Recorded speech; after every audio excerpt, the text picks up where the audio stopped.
В экспозиции, открытие которой стало частью завершающего дня второй абхазской юридической недели, были представлены самые разнообразные снимки, отражающие одну из важнейших вех в истории нашей республики. От послевоенных лет, посвященных созданию основополагающих институтов государственности Абхазии, до признания независимости в 2008 году. По словам председателя Конституционного суда Дианы Пилия, часть снимков, представленных на выставке, абсолютно уникальна. Сегодня у нас очень серьезное мероприятие. Это церемония вручения медали Конституционного суда «30 лет Конституции» и за укрепление конституционных ценностей Республики Абхазия. А также мы подготовили фотовыставку с видными государственными деятелями. И, конечно же, очень много фотографий, которые посвящены Владиславу Григорьевичу Ардзинба и Конституции Республики Абхазия. Можно даже сказать, что есть уникальные фотографии, которые представлены из нашего музея, из Национальной библиотеки, а также из личных частных архивов, в том числе и светлая память Станиславу Зосимовичу Лакоба. Завершающий день второй абхазской юридической недели запомнился всем присутствующим не только представлением архивных снимков, на которых воочию возможно лицезреть основоположников современного абхазского государства, но и торжественной церемонии награждения, на которой государственных и общественных деятелей наградили ведомственными медалями Конституционного суда. Конституционный суд учредил ведомственные медали «30 лет Конституции Республики Абхазия» и медаль за вклад в укрепление конституционных ценностей. И сегодня имею честь от имени и от лица Конституционного суда вручить эти медали. Невозможно говорить о Конституции, о государственности, не вспоминая имя первого президента Республики Абхазия Владислава Григорьевича Ардзинба.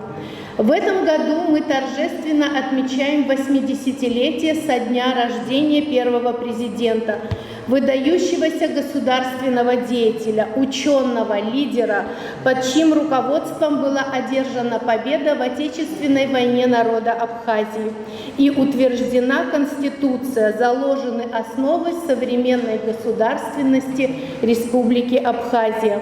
А сегодня мы чествуем всех, кто стоял рядом, кто поддерживал, кто оформлял, придавал правовую форму его мыслям и идеям, кто своим трудом и служением Абхазии внес и далее значительный вклад в развитие правового государства и укрепление конституционного правопорядка.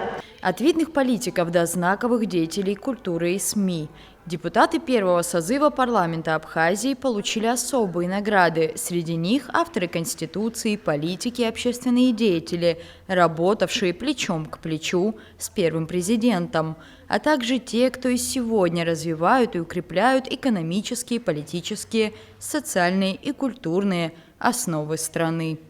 Медалью Конституционного суда был награжден также генеральный директор Абаза ТВ, член Общественной палаты, пресс-секретарь и соратник Владислава Ардзинба Руслан Хашик. Абснахенткара Конституция проект Айкурхараза, Абснахенткара и Хадзо Совета парламента спикер, Ахцеп Шаотин, Ахпати Аязара Кавалер. Скифипшини жужокшукса и наркнабснахенткара днухати оскор министр Сигас, Абснахила Резара парламента депутат. Урубцара дырокор доктор, а профессор. Абснатылах вчера министр Акпи Хатугуис Игас, Ахцепша орден, Айбапи Аязара Кавалер. Специальной медалью был посмертно награжден и покинувший нас в недавнем времени Станислав Лакоба. Выступая перед собравшимися, Диана Пилия отметила, что Станислав Зосимович оказал огромную помощь в подготовке мероприятия и сборе архивных фотографий для экспозиции, которая выставлялась на каждом мероприятии в рамках второй абхазской юридической недели. Рада Чачава и Нала Гухава, Абаза ТВ.